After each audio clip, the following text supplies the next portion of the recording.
ہماری air force جو ہے اس نے سیریا سے جا کے اٹیک کیا اور اسرائیل کے جہاز گرائے.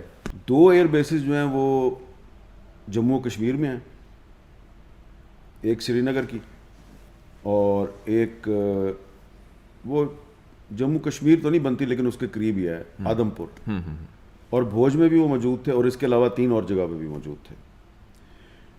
اور وہ اس لیے موجود تھے کہ انہوں نے اپنے ڈرون تیارے وہ آپریٹ کرنے تھے. ٹھیک ہے, تو یہ جو ڈرون پاکستان میں بھیجے گئے, انڈیا کے پاس ان کو آپریٹ کرنے کی ایکسپرٹیز بھی نہیں ہے. لے تو لیے, آپریٹ کرنے والے نہیں تھے. تو انڈیا جو ہے اس کو اس جنگ میں صرف اسرائیل کی ڈپلومیٹک سپورٹ حاصل نہیں تھی, اسرائیلی ڈیفنس ایکسپرٹ اور اسرائیل کے ویپن موجود تھے انڈیا میں فزیکلی. اور میری اطلاع کے مطابق ایک اٹیک میں, ایک جو ان کے ایئر بیس پہ اٹیک ہوا ہے آدم پور میں, اس اٹیک میں کچھ اسرائیلی جو ہیں وہ زخمی بھی ہوئے ہیں. سر یہ بتائیے کہ آپ نے اسرائیل کو بھی بڑا سٹڈی کیا ہے اور آپ نے یہ جو فلسطین اسرائیل کانفلکٹ ہے اس کو کور کیا ہے. اس جنگ میں بھارت کو اسرائیل سپورٹ کر رہا تھا, نہ صرف انہوں نے اکوپمنٹ وائز بلکہ انہوں نے اسٹریٹجی میں بھی ایسی اطلاعات ہیں کہ سپورٹ کیا بھارت کو. تو اس وقت پاکستان کی فتح کے بعد اسرائیل کتنا خوفزدہ ہوگا؟ پہلی بات تو یہ ہے کہ میں آپ کو انفارمیشن دے رہا ہوں کہ یہ جو جنگ تھی مئی 2025 میں, اس میں اسرائیل کے ڈیفنس ایکسپرٹس کم از کم 6 ایئر بیسز میں موجود تھے. اچھا, 2 ایئر بیسز جو ہیں وہ جموں کشمیر میں ہیں, ایک سری نگر کی اور ایک وہ جموں کشمیر تو نہیں بنتی لیکن اس کے قریب ہی ہے, آدم پور, اور بھوج میں بھی وہ موجود تھے, اور اس کے علاوہ 3 اور جگہ پہ بھی موجود تھے. اور وہ اس لیے موجود تھے کہ انہوں نے اپنے ڈرون تیارے جو ہیں وہ آپریٹ کرنے تھے. ٹھیک ہے, تو یہ جو ڈرون پاکستان میں بھیجے گئے, انڈیا کے پاس ان کو آپریٹ کرنے کی ایکسپرٹیز بھی نہیں ہے. لے تو لیے, آپریٹ کرنے والے نہیں تھے. تو انڈیا جو ہے اس کو اس جنگ میں صرف اسرائیل کی ڈپلومیٹک سپورٹ حاصل نہیں تھی, اسرائیلی ڈیفنس ایکسپرٹ اور اسرائیل کے ویپن موجود تھے انڈیا میں فزیکلی.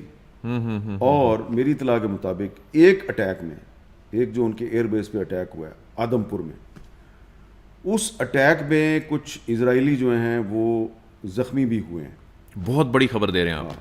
اور یہ خبر جو ہے اس کو چھپایا گیا ہے, اور ایک انڈین جرنلسٹ جو ہے وہ اس بیچارے نے خبر کنفرم کرنے کے لیے کہیں ادھر ادھر فون کیا تو اس کو غائب کر دیا انہوں نے.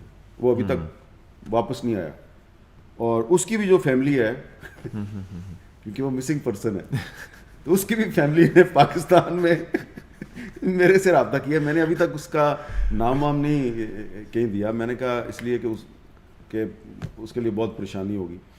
تو ایک تو یہ بات ہے. دوسری بات یہ ہے کہ یہ جو اسرائیل کے جو ڈرون ہیں نا, ان کو میں نے تو بہت قریب سے دیکھا ہے. پچھلے سال جب میں بیروت میں تھا تو وہاں پر 2-3 دن کے بعد میرے کیمرہ مین نے, عمران الیگزینڈر نے مجھے وارن کیا, اس نے بلکہ مجھے کوشن کیا. اس نے کہا ایک چیز نوٹ کریں آپ. میں نے کہا کیا؟ اس نے کہا جب میں آپ کے ساتھ کیمرہ لے کے نکلتا ہوں اور ہم کہیں جاتے ہیں طرابلس یا سیدون, تو اسرائیل کا جو ڈرون ہے یہ بہت نیچے آ جاتا ہے, اور نیچے آ کے نا تو یہ ایسے اتنی نیچے آ جاتا ہے, یہ ہمیں فالو کرتا ہے باقاعدہ. اور اس کے فالو کرنے سے جو آس پاس لوگ ہیں ان میں پینک پھیل جاتا ہے. لوگ ہم سے بات نہیں کرتے بلکہ ہم الٹا پریشر میں آ جاتے ہیں. لوگ کہتے ہیں یار آپ جائیں یہاں سے, آپ جائیں, آپ کی وجہ سے ڈرون آ گیا. آپ یقین کریں عدیل صاحب کہ میرے لیے وہاں پہ شوٹ کرنا مشکل ہو گیا تھا, کہ سڑک پہ میں اگر جا رہا ہوں کسی سے بات کرنے کے لیے تو وہ ڈرون آ جاتا تھا اسرائیل کا, اور اس کو دیکھ کے لوگ بھاگ جاتے تھے, اور وہ ہمیں برا بھلا بھی کہتے تھے, ٹو بی ویری کہ آپ کی وجہ سے یہ ہو رہا ہے. تو ہمیں یہ لگا کہ یہ جو ڈرون ہے یہ اس کا بہت زیادہ, اس کے بہت سے مقاصد ہیں. اس کو یہاں یہ اس سے اٹیک بھی کرتے ہیں, اس سے اسپائنگ بھی کرتے ہیں, اور اس سے لوگوں کا morale بھی ڈاؤن کرتے ہیں, لوگوں میں افراتفری بھی پھیلاتے ہیں. تو جب ہم کیمرے کے بغیر نکلتے تھے کہیں، کیونکہ ادھر کھانا کھانے کے لیے بھی آپ کو نا جان خطرے میں ڈالنی پڑتی تھی، ہم کیمرہ چھپا کے اور چوری چوری کہیں آگے سے پیچھے سے ہو کے تو ہم کوئی ریسٹورنٹ تلاش کرتے تھے، کوئی جہاں پہ ہم جا کے کھانا کھائیں. تو ڈرون آتا ضرور تھا لیکن وہ ایک فاصلے پہ رہتا تھا. جب کیمرہ ہمارے ساتھ ہوتا تھا نا تو ڈرون بہت نیچے آ جاتا تھا. ٹھیک ہے نا. تو آپ نے اتنے قریب سے پہلے ہی اور دیکھا کہ ان کے ٹیکٹکس کو دیکھا ہے ڈرون کے. تو جب یہ پاکستان میں اسرائیل کے ڈرون آئے تو سب سے پہلی بات تو یہ ہے کہ ہم نے پہچان لیا یہ تو وہی ہے. ٹھیک ہے نا، یہ تو وہی ہے. اور اس کے علاوہ جو دوسری بات تھی وہ یہ تھی کہ پھر میں نے یہ بات جو ہے یہ میں نے بولنی شروع کی کہ یہ جو اسرائیل کے ڈرون ہیں اس کا مقصد صرف سپائنگ اور اہم ٹارگٹس کو ہٹ کرنا نہیں ہے، اس کا مقصد آپ کا حوصلہ توڑنا بھی ہے اور عوام میں افراتفری پھیلانا بھی ہے. یہ نفسیاتی جنگ کا ایک حربہ بھی ہے، لہذا آپ اس ڈرون سے زیادہ ڈریں مت. بالکل آپ نے اس پہ بہت بات کی، بالکل میں نے سنا بھی دیکھا بھی. لیکن میر صاحب اسرائیل پہ اس وقت کیا بیت رہی ہے؟ بھارت کو شکست بنیادی طور پہ انڈائریکٹلی، پھر تو اسرائیل کی شکست ہوئی. اسرائیل کتنا خوفزدہ ہے؟ اس کے لیے تو اسلامی دنیا میں سب سے بڑا خطرہ ہی پھر پاکستان ہے. اس میں کوئی شک نہیں ہے، لیکن یہ ایک ایسا سبجیکٹ ہے جس پہ میں ڈیٹیل میں ابھی بات نہیں کروں گا، کیونکہ پاکستان میں جن جن شخصیات نے اسرائیل کی جو بدماشی ہے اس کو ختم کرنے کی کوشش کی تو ان کے ساتھ ماضی میں اچھا سلوک نہیں ہوا ان پاکستانیوں کے ساتھ. میں زیادہ ڈیٹیل میں نہیں جاتا. ذوالفقار علی بھٹو صاحب تھے جو 73 کی عرب اسرائیل جنگ تھی، اس میں انہوں نے ایئر فورس بھیج دی. ہماری ایئر فورس جو ہے اس نے سیریا سے جا کے اٹیک کیا اور اسرائیل کے جہاز گرائے. ان کا کیا انجام ہوا بھٹو صاحب کا؟ ڈاکٹر اے کیو خان صاحب نے مجھے خود بتایا تھا.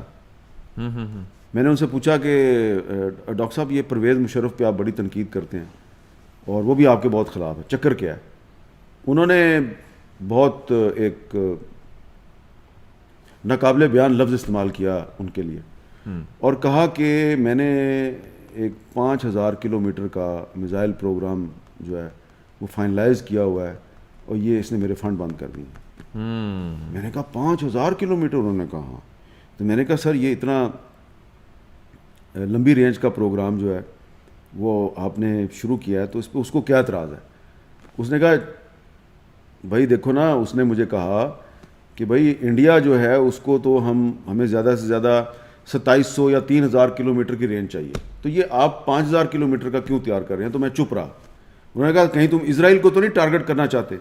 تو میں نے کہا پریزیڈنٹ صاحب اسرائیل نے 1998 میں بھی پاکستان کی نیوکلیئر انسٹالیشن پر حملہ کرنے کا منصوبہ بنایا، ہم نے ان کا منصوبہ ناکام بنایا.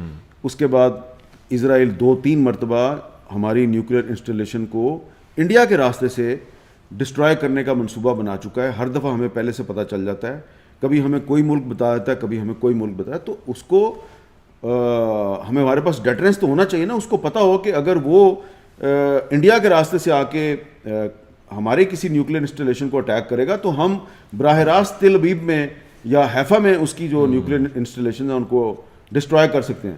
تو مشرف صاحب ناراض ہو گئے، انہوں نے میرے فنڈ بند کر دیے. یہ لڑائی تھی ساری. تو اس لیے اسرائیل جو ہے وہ پاکستان کا ازلی دشمن ہے اور اسرائیل کے بارے میں آپ کو کسی غلط فہمی میں نہیں رہنا چاہیے. قائد اعظم محمد علی جناح جو ہیں انہوں نے 1948 میں جب اسرائیل کی گورنمنٹ نے ان کو خط لکھا کہ جی آپ ہمیں ریکگنائز کریں تو انہوں نے ان کو جواب تک دینا گوارا نہیں کیا. انہوں نے امریکن پریزیڈنٹ ٹرومین کو خط لکھا کہ یہ ایک ناجائز ریاست ہے اور ہم اس کے خلاف ہیں. تو اسرائیل کو اس بات کا پتہ ہے اور میں یہ سمجھتا ہوں کہ اسرائیل کا ہر دشمن جو ہے وہ پاکستان کا دوست ہے اور اس وقت پاکستان کا سب سے بڑا دشمن جو ہے وہ انڈیا ہے اور اسرائیل جو ہے وہ اس نے انڈیا کے ساتھ دوستی لگائی. آپ ذرا سوچیں نا کہ اتنی دور ہے انڈیا اور اسرائیل میں اتنا فاصلہ ہے, کوئی کولیبریشن کیسے بنتی ہے؟ اسٹریٹجک کولیبریشن کی کوئی وجہ آپ بتا سکتے ہیں مجھے؟ کوئی وجہ ہوگی؟ صرف ایک ہے پاکستان, صرف ایک ہے پاکستان. تو اسرائیل نے جو انڈیا کے ساتھ دوستی لگائی ہوئی ہے وہ صرف پاکستان کی دشمنی میں لگائی ہوئی ہے. تو اس لیے ہمیں اسرائیل پر کبھی بھی اعتماد نہیں کرنا چاہیے. اسرائیل کل بھی آپ کا دشمن تھا, اسرائیل آج بھی آپ کا دشمن ہے. دھچکا تو لگا نا سر اس کو. اور جب تک RSS کے پولیٹیکل ونگ BJP کی انڈیا میں حکومت ہے, آپ بھول جائیں کہ آپ کی انڈیا کے ساتھ کوئی دوستی یا امن ہو سکتا ہے. یہ میں بات اس لیے کر رہا ہوں کہ ابھی کہا گیا نا کہ جی را اور ISI اگر مل جائیں, بیٹھ جائیں, تو کوئی بریک تھرو ہو سکتا ہے.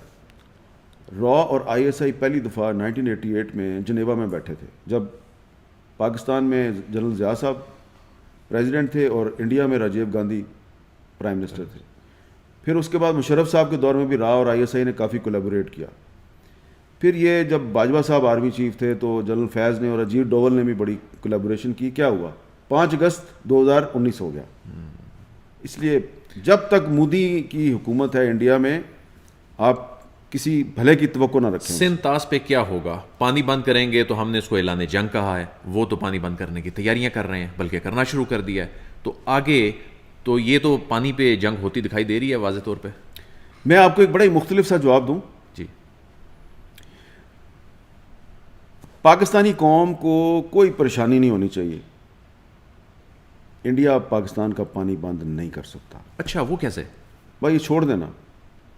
اگر وہ کوئی ڈیم بھی بنائیں گے نا 10 سال بعد 15 سال بعد, تو تب بھی اس ڈیم کا کنٹرول ہمارے ہاتھ میں ہوگا.